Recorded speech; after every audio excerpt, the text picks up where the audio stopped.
Estamos de regreso, queridos amigos televidentes, y ahora pasamos a nuestra entrevista central con Bolívar Ledesma, quien es Kevin, un meteorólogo muy aclamado de aquí de la ciudad. Señor Bolívar, bienvenido. Sí, encantado de estar con ustedes acá en el programa y poder brindar información a la población que tanto necesita, como es el tema de la prevención, lo que es la temporada ciclónica, qué hacer antes, qué hacer durante, qué hacer después del paso de un sistema meteorológico que puede convertirse en desastre en algún momento si no se le da el tratamiento que se le debe de dar. Usted acaba de mencionar algo muy importante y es prevención y tratamiento.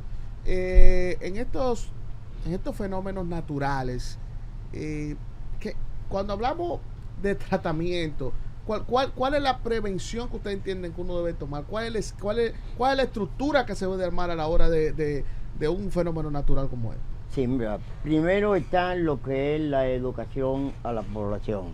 Hace tiempo que venimos trabajando con lo que es la capacitación, lo que es la educación a la población de que sepan qué hacer cuando se está hablando de un ciclón tropical. Que cuando le hablan de un ciclón, puede ser una depresión, puede ser una tormenta, puede ser un huracán.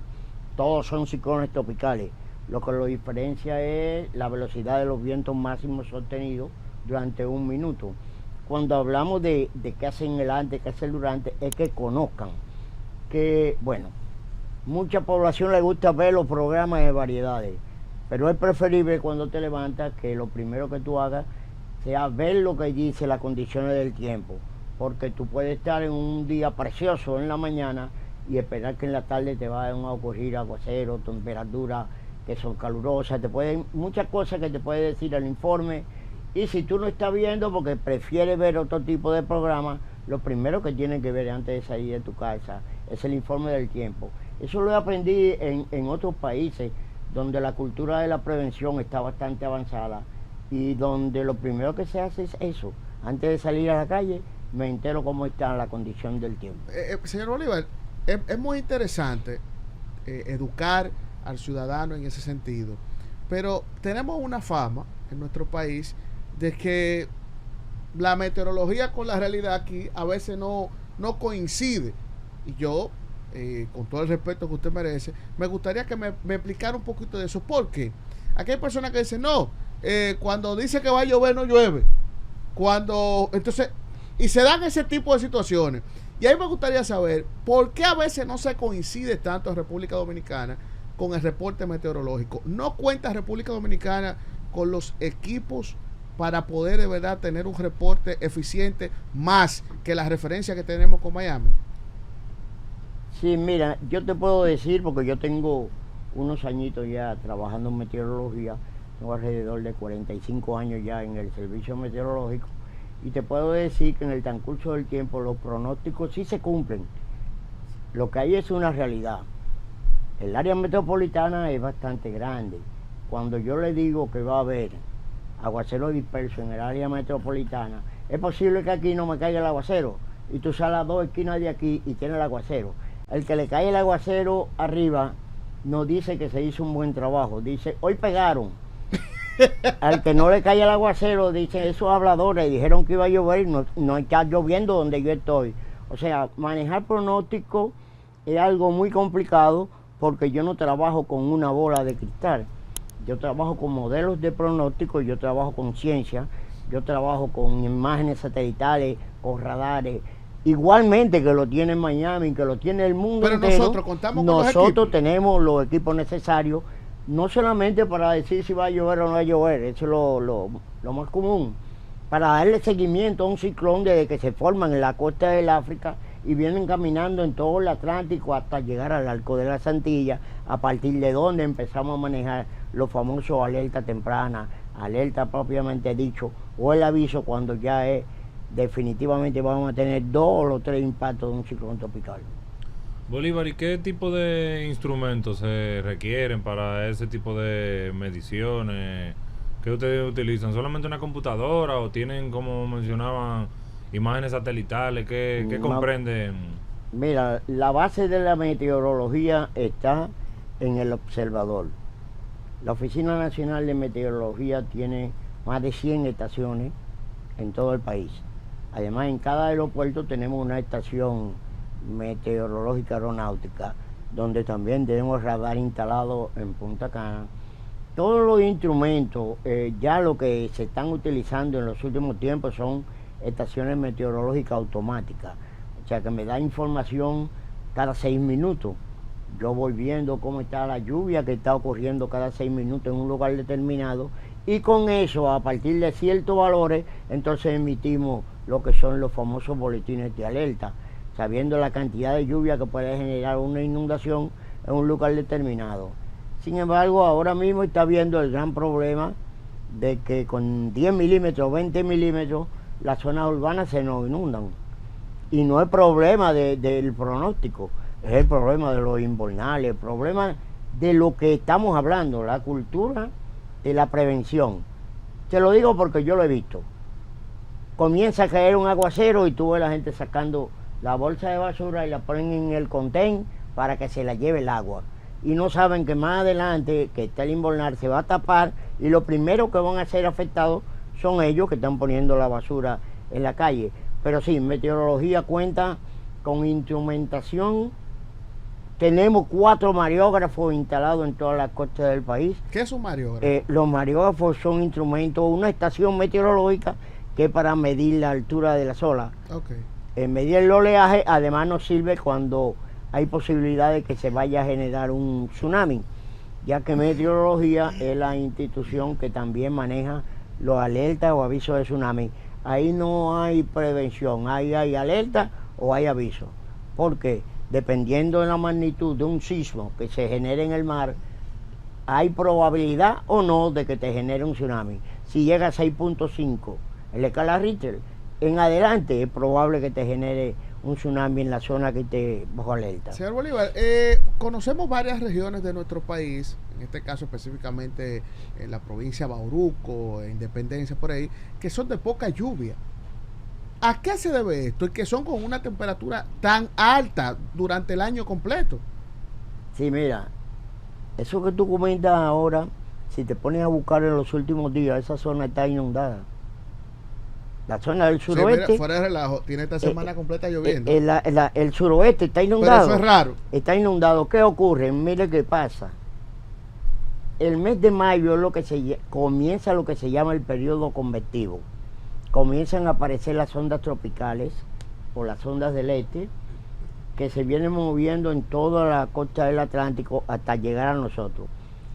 La afectación de las ondas tropicales mayormente están hacia la parte sur de la cordillera central y todo el litoral costero caribeño, que se mueven toda la parte de la parte sur de la cordillera, llegando hasta la parte suroeste. Ya cuando termina el verano o la temporada ciclónica en el mes de noviembre, que empiezan a aparecer los sistemas frontales en la parte norte, entonces deja de llover en esa parte que tú comentas, como es la parte del suroeste del país. Okay. Don Bolívar, ¿y qué usted entiende, hacia dónde usted entiende que va el área de meteorología en el país? ¿Qué usted entiende que hace falta? ¿Qué recomendaciones usted entiende que o usted ha podido ver, digamos, comparándonos con otros países que pueden estar más avanzados en esa área? Mira, definitivamente como meteorólogo, esto es un vicio. Esto es un vicio. Yo tengo 45 años en esto y yo me levanto a las 4 de la madrugada a navegar en mi casa. Y yo empiezo a ver imágenes satelitales, lo que dice radiosonda, lo que dicen todos los equipos que dan información meteorológica. Y como siempre, uno pide más. Yo quiero un radar en Santo Domingo, yo quiero un radar en Puerto Plata, un radar en Barahona, que ya se está hablando de que se van a instalar. Próximamente se va a instalar un radar en Santo Domingo, no sé si han visto ya en las noticias, igualmente que en Puerto Plata. Con 3 radares, nosotros podemos darle cobertura hasta el vecino país de Haití. Cuando los fenómenos pasan de nosotros, que lo van a afectar a ellos, pues lo podemos brindar información para que ellos también utilicen lo que es la gestión de riesgo y se puedan cuidar. Definitivamente, no siempre quiere más, pero yo que comencé cuando no existían los satélites, no existían tantas imágenes, no había nada, había que trabajar en un mapa donde recibíamos a través de un teletipo información de los diferentes países que me decían sus observaciones y yo tenía que comenzar a trazar y a ubicar dónde estaban las vaguadas, dónde estaban las ondas. Ahora es más sencillo para el que sabe trabajar con esto, porque ahora hay otra situación, que son las redes sociales. Ahora hay muchos meteorólogos empíricos, mucha gente que piensa que sabe meteorología. Influencer de meteorología. Influencer de meteorología, sí. Y en ocasiones es muy bueno, porque tú te enteras de muchas cosas que quizás tú no le estás viendo, y ellos con su inquietud empiezan a ver y tú dices, pero mira lo que había aquí. Pero de repente te hablan cosas porque no tienen conocimiento. Por ejemplo, decirte que va a haber una tormenta de polvo en el Caribe. Tú dices, Dios mío, ¿de dónde sacan? En verdad llega polvo. Pero ese mencionado polvo de Sahara. Sí, el polvo sahariano. Eso no existe aquí, eso sí existe. Okay. El polvo sahariano. La tormenta. El polvo sahariano llega. Hace par de días que teníamos polvo sahariano presente, pero no una tormenta de polvo. ¿A dónde está el desierto? Okay. No nos va a llegar una tormenta de polvo a nosotros. Okay. Sin embargo, sí llega polvo y lo que no se hablaba de eso antes. No existía la tecnología. Pero siempre ha existido el polvo. Siempre ha existido. Es un ciclo. Siempre ha existido. Y los famosos tornados que se están dando en algunos pueblos del país, un tornado de polvo. No, mira qué ocurre. A lo que la gente, a lo que la población no, le llama. No, Bolívar, porque Diego se está riendo. No, está bien. Eso está bien. Tu pregunta está muy bien. Pero tú no lo has visto. No lo he visto. Está muy bien. Yo te puedo mencionar. En estos días están hablando en Valiente, hubo un ventarrón así. Y se ve un tipo con una bicicleta que lo empuja y lo lleva hacia un tornado. Pero la gente asocia eso con un tornado. Pero es que va dando vueltas. ¿Tú sabes lo que es un tornado? No. Por película se lo con tornado. Imagínate un tornado del callejón de los tornados en California. No. Aquí ¿Cómo sí. así? ¿En California hay un callejón de los tornados? Sí. Hay una zona desértica donde se generan hasta 15 tornados. Yo creía que estaban guardados en ese callejón, me asusté. Esas son zonas donde las viviendas tienen sótanos. Imagínate un tornado, un tornado de magnitud 3, 4, 5, en la escala Fujita. Aquí. ¿En la escala quién? De Fujita. Fue un japonés. Pero espérate, ¿cuál escala es esa? Es un japonés que dependiendo la magnitud del tornado, tiene una valoración, igual que los huracanes. Igual que los huracanes. Pensé que Fujita es más simpático. Sí, igual que los huracanes, categoría 1, categoría 2, 3, 4 y 5, la escala de Saffir-Simpson. Okay. Entonces los tornados también tienen, ¿pero por qué tienen su escala? Y excúseme. Porque dependiendo de la velocidad, casi meteorólogo, Diego. por lo que trabajan con ese tipo de sistema, le ponen su nombre. Eso quiere decir que si usted mañana se inventa algo, podemos decir, no, eso es la escala de Ledesma. Ok, mire, señor Bolívar. No estamos ahí, porque todo ese tipo de cosas tú tienes que tener unos laboratorios, por ejemplo, para hacer pronósticos de temporada ciclónica, se gastan más de $400 millones al año. En unas tripulaciones de barcos que te van dando la temperatura del océano en diferentes lugares. ¿Por qué? Porque para que se forme un ciclón, tú tienes que tener una temperatura en el mar de 26.5 grados Celsius o más. Yo te puedo decir ahora, tenemos entre 28 y 30 grados. O sea que hay un factor propicio para que se empiecen a generar esos sistemas. Lo que a la gente le llaman los tornados aquí, como te iba diciendo, propio de este periodo del año, cuando hablamos ya del periodo convectivo. Periodo convectivo es porque empiezan a aparecer las nubes de gran desarrollo, que son los cumulonimbus. Cumulonimbus. Ustedes escuchan las que generan los truenos, los relámpagos, los aguaceros repentinos. Ese tipo de nube, en la base de la nube, anda por debajo de 1000 pies. Y el tope puede llegar a 60.000 pies. Esa diferencia de temperatura allá arriba y aquí abajo genera esa situación de corriente descendente, donde puede generarse ráfagas que pueden llegar a 100, 125 kilómetros por hora. Entonces la gente te dice que se ha formado un tornado. Por lo general no son tornados, pero también se han dado tornados acá. Por ejemplo, yo fui a trabajar una vez un tornado en Dajabón y yo encontré la trocha que hizo cuando la corriente descendente llegó al piso. Si llega al piso, entonces es un tornado.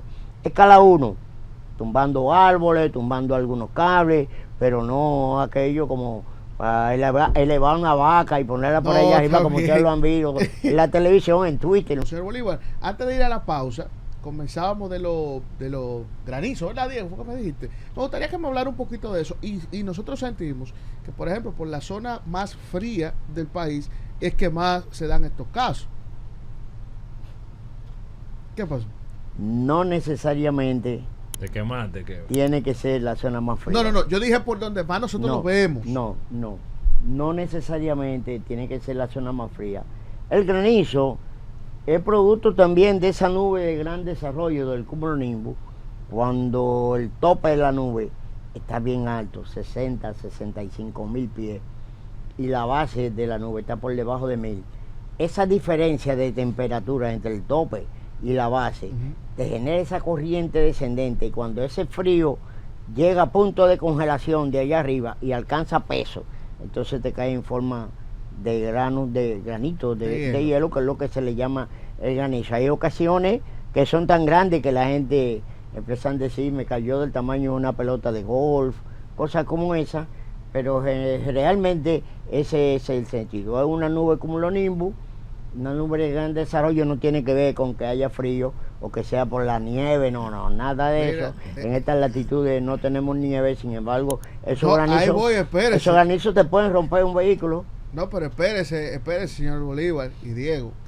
En un momento, un meteorólogo influencer, como ustedes dicen, estuvo mencionando que aquí se podía dar nieve en algún momento.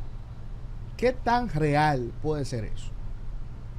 Mira, realmente en cualquier parte del mundo se te puede generar un granizo con los cambios climáticos que están ocurriendo a nivel mundial, pero lo que la nieve, pero lo que es nieve como un periodo invernal en República Dominicana, tú nunca lo vas a tener.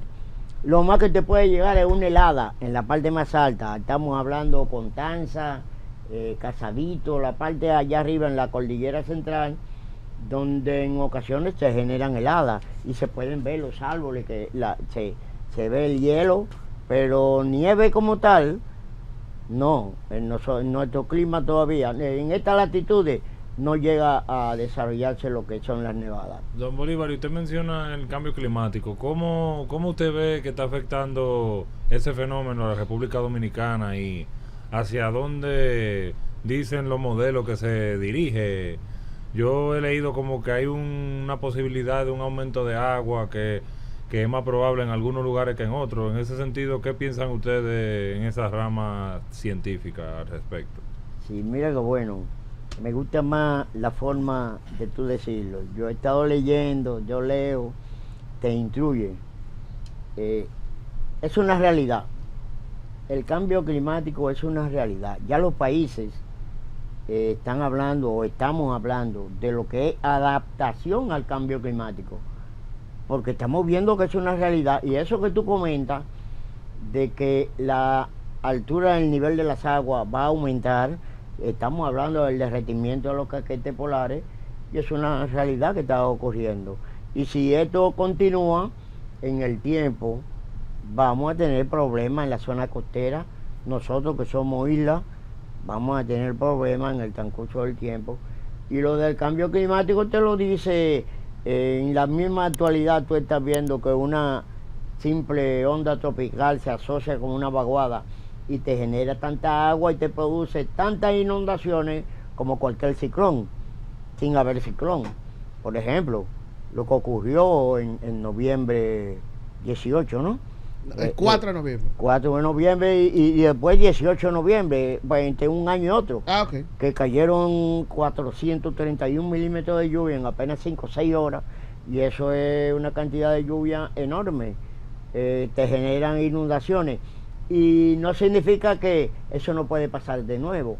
Claro, no necesariamente tiene que ser en el área metropolitana, no tiene que ser el mismo lugar donde ocurrió, puede ocurrir en cualquier parte, que se genere un fenómeno mesoescalar y que te genere una cantidad de precipitación similar a la que ocurrió. Porque Cuando se habla de ciclones, hablamos de los efectos destructivos asociados al ciclón. Ustedes saben que son los vientos fuertes, la marea de tempestad, o sea, la erosión de la zona costera y las inundaciones. Un huracán, un ciclón tropical, puede ser depresión, tormenta, huracán, te puede generar 500, 700 milímetros de lluvia en 24 horas. Y con 700 milímetros de lluvia, hasta el arca de Noé sube. Entonces, ¿qué es lo que hay que hacer? Estar preparado, adaptarnos a lo que es el cambio climático y tratar de ir ya rompiendo con lo que estamos haciendo a nivel de industria en el mundo, que es rompiendo con la capa de ozono, rompiendo con lo que es la atmósfera terrestre, y hay que cuidar el planeta. Igualmente que yo recuerdo cuando yo comencé a trabajar, tenían que caer una cantidad considerable de lluvia, por ejemplo, en Santiago para que se inundara. Ahora con 20 milímetros Santiago se inunda. Y tú te preguntas, ¿pero por qué? ¿Tú sabes por qué? Yo te puedo decir. El crecimiento poblacional ha sido tan grande. Yo recuerdo que, y ustedes deben de recordarlo, Santiago de los Caballeros era un hoyo. Todo era el hoyo de Baitoa, el hoyo de Juanita, todo eran hoyos. Todas esas eran cañadas. Y todas esas cañadas fueron cubiertas para crear urbanizaciones. Cuando el agua empieza a caer, olvídate que el agua va a buscar por donde salir, y lo que hace es que se generan las grandes inundaciones. Bolívar, dos cosas. Primero, se ha mencionado en diferentes ocasiones que parte de las arrecifes, por ejemplo, de la George Washington, para allá por la 30 de marzo, que pueden existir en cualquier momento algunos socavones en esa gran avenida. Me gustaría que me explicara un poquito de eso. Y lo otro es, si me puede dar la diferencia entre ciclón, vaguada, que sé yo cuánto, porque a veces hay meteorólogos que dan la información, pero el ciudadano no es técnico en el área y se queda un poco vacío. Sí. Primero te voy a hablar de que lo que ocurre en la zona del malecón, ocurre en toda la zona costera del país, pero eso más bien es un fenómeno geológico, no tiene que ver con la meteorología. Okay. Sin embargo, sí te puedo decir, cuando se acerca un fenómeno meteorológico de cierta magnitud que genera oleaje con rompiente, oleaje, por ejemplo, te puedo mencionar el huracán David en el año 1979, fue mi primer ciclón, fue mi primer huracán que yo tuve que trabajar y generó olas de 25 pies. 25 pies, los bancos del malecón, ustedes todavía no estaban, me imagino, en ese entonces. No, claro. Los bancos del malecón fueron a parar al patio del Hotel Jaragua. Esos bancos de concreto que están ahí en el malecón fueron hasta la Avenida Independencia. Hubieron aeronaves en el aeropuerto que se pusieron boca arriba encima de los hangares. Eso es con una ola. Imagínate la erosión que genera en la zona costera, y eso genera mucho daño a la zona coralina y los arrecifes. En cuanto a lo que los ciclones, es lo que le mencionaba cuando comenzamos. Todos son ciclones. Una depresión tropical es un ciclón tropical que los vientos asociados a ese sistema son inferiores a 63 kilómetros por hora. Cuando es una depresión, no tiene nombre, solamente se enumera en el orden que se va desarrollando. Si llega a una segunda etapa, que es entre 63 y 119 kilómetros por hora, entonces se le denomina tormenta tropical. A partir de ahí es cuando se le pone el famoso nombre. El nombre. ¿De dónde es que surgen esos nombres? Los nombres tienen su historia. En un principio se usaba el santoral, porque no había tantos estudios de la meteorología, eran los marinos los que descubrían esos fenómenos en el mar, y en ocasiones primero le ponían el nombre de la novia, el de la mamá, la familia, porque eran unos fenómenos naturales. Luego empezó a usarse el santoral. Ustedes recuerdan San Zenón, eran santos, pero eso tenía problemas, porque un ciclón que estaba en Puerto Rico hoy se llamaba el huracán de San Luis, pero al día siguiente el huracán no está en Puerto Rico, está en Dominicana, pero ya no es día de San Luis. Había que declararlo otra vez. Había que volver a poner otro nombre. Entonces eso traía inconveniente de saber cuántos ciclones se habían formado.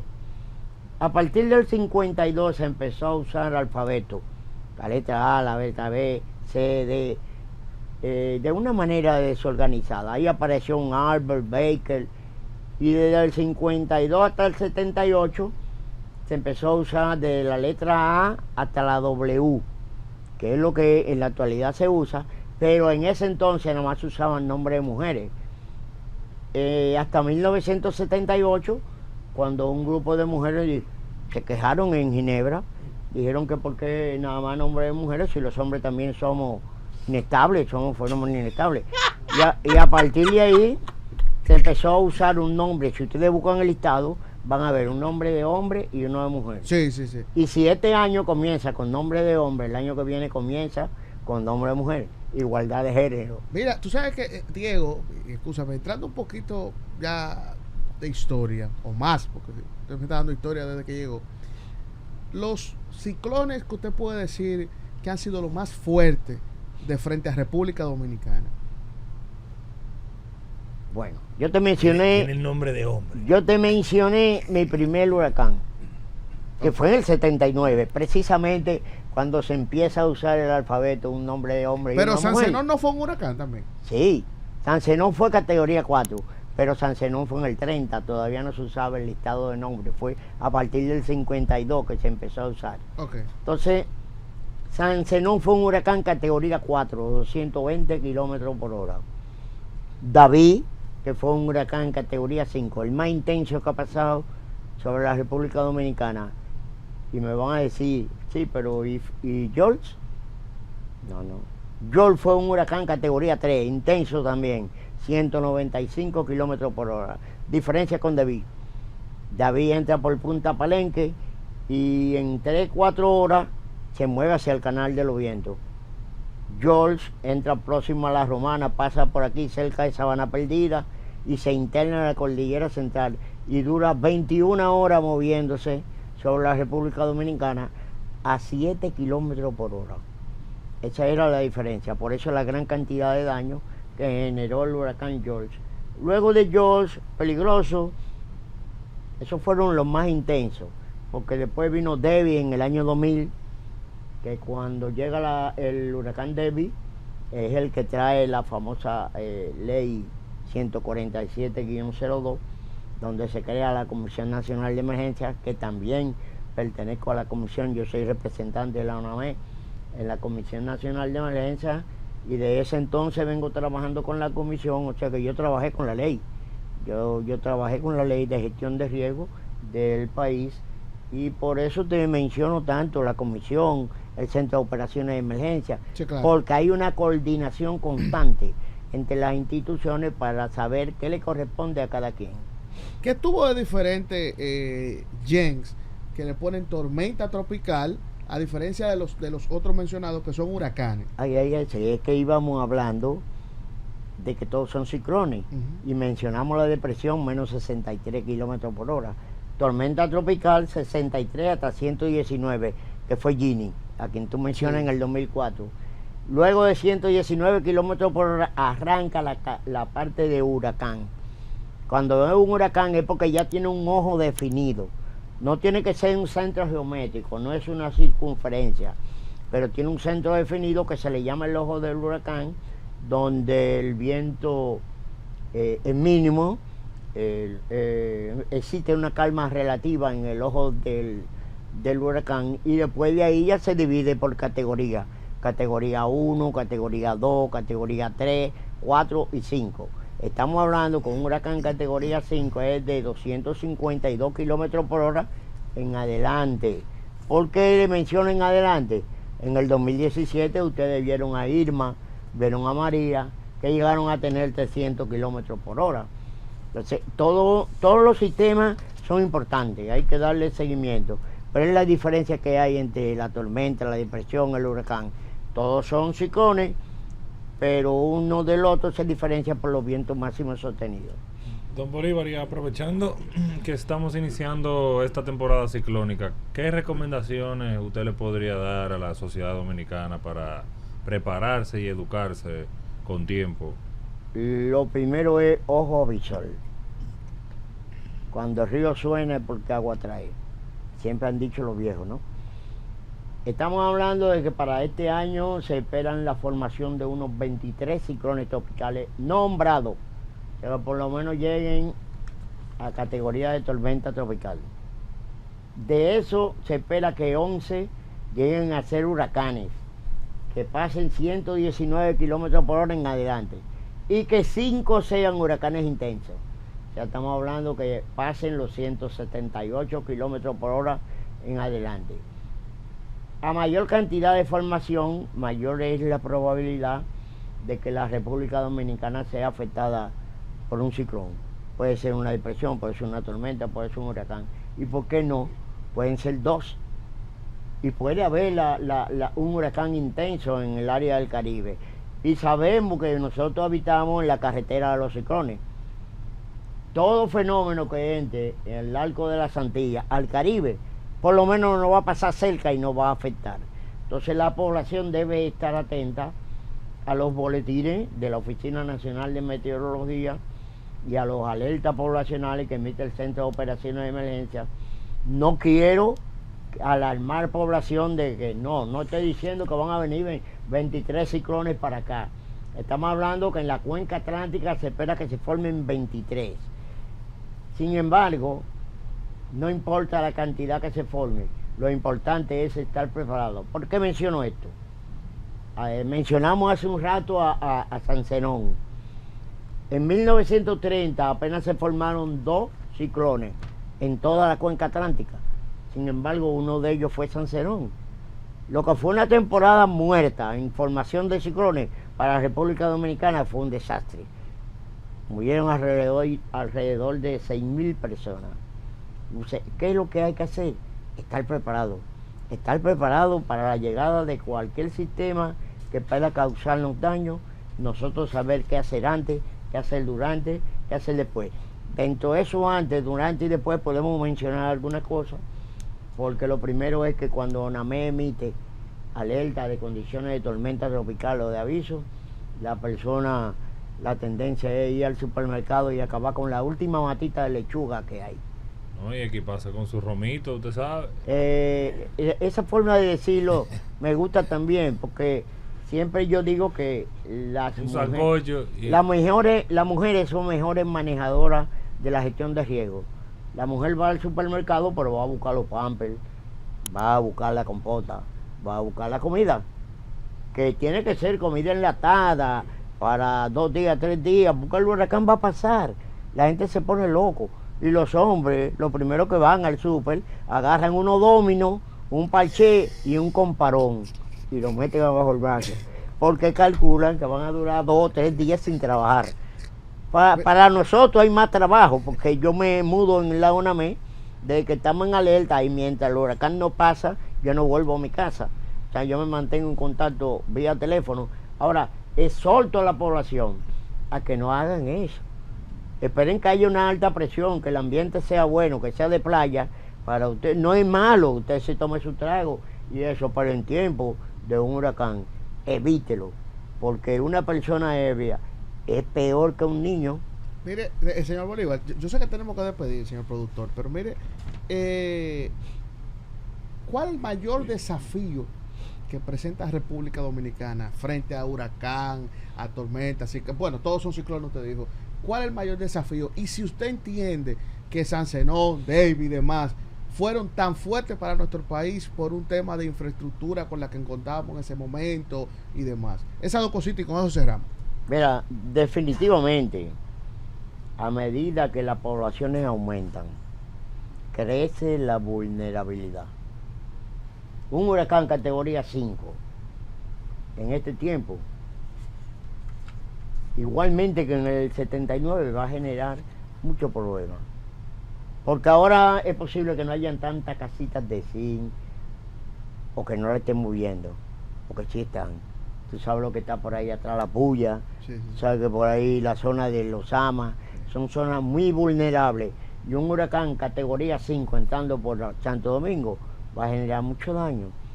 Los grandes edificios, bueno, todos esos cristales en todos esos edificios altos, la tendencia es a que si no lo cubren todo, se van.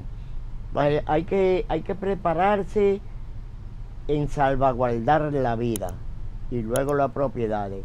Y fíjense como yo lo digo, como con pena, porque yo he trabajado mucho con lo que son los simulacros y he visto familias enteras que habitan en zonas de alto riesgo y cuando le dicen que hay un aviso de huracán, tienen que irse a esa casita, sacan al niño porque no tienen persiana, lo que tienen es una ventana que abre con una aldaba. Ajá. Sacan al niño por la ventana y se ponen un candado por fuera y vuelven y se trancan ahí. Cuando llega la inundación, que el agua le da al techo, yo puedo enseñarle, un día podemos hacer una presentación aquí de algunas imágenes, el agua por encima de los techos. Y cuando esa agua baja, encuentran esa familia entera, Bueno, que se ahogan. de verdad que es muy Entonces, penoso, lo señor Bolívar, primero es eso. salvaguardar la vida y luego la propiedad, si se puede Claro. salvar. Si no se puede salvar la propiedad, olvida que después que ocurrió el hecho, usted vuelve y compra, pero la vida no retoña. Eso es así. De verdad que, señor Bolívar, muy agradecido estamos de que haya venido a compartir con nosotros, que haya aceptado nuestra invitación. Diego, yo creo que Sí, llegamos a la muchas parte final. gracias, querido y estimado Bolívar, y a nuestros televidentes, muchas gracias por sintonizar con nosotros y será hasta nuestra próxima entrega de A Contraluz.